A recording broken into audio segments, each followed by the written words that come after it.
Nga mo rin talahi po to. Doon siya. Featuring na to ang dragon fruits. Napalitan ko ni sa palengke 50 pesos. 50 Na may pesos. kwanda lang. Actually, ang Nini. buo, Tapos dati man bagong kaya building. 250, 300 ang kilo sa dragon fruit. Tingin ko Karon lang. sa palengke 100 na lang tong buo. Wa ko kakita. So ning palit ko ni 50 pesos ni siya. Ang lasa dahil sa dragon fruit, tung wa pa man nakatilaw, no? Lamig dahil. Oh, hindi maklaro. Kuan siya. Daghan siya liso-liso. Sa bagay, cactus man ni si dragon fruits. Wala gid siya lasa. Actually. Nasi tamis gamay lang. Kaya siyempre, cactus man siya.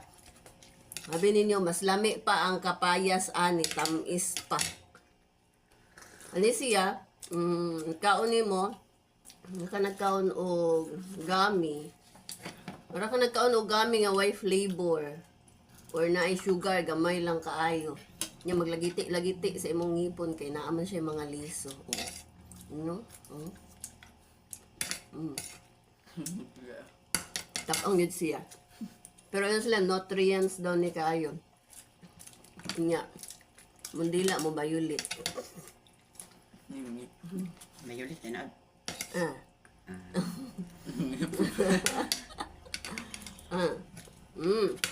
Tabang yun siya.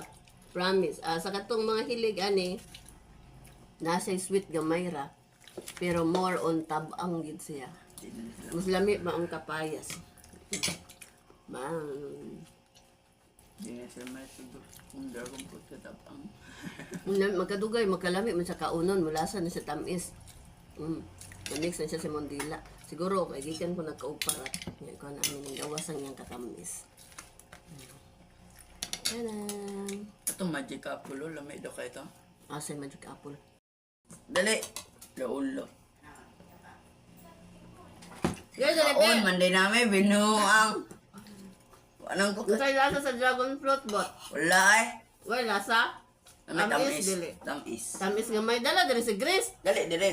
Dili, be. Grabe. Fruit. Lamig kayo. May katilawi, dili. Dili ka, be. Dili, Ay, ito ba? kita sa kamera. Kita sa Vlog, manang buloy. Ano, ay nalakaw na, oh.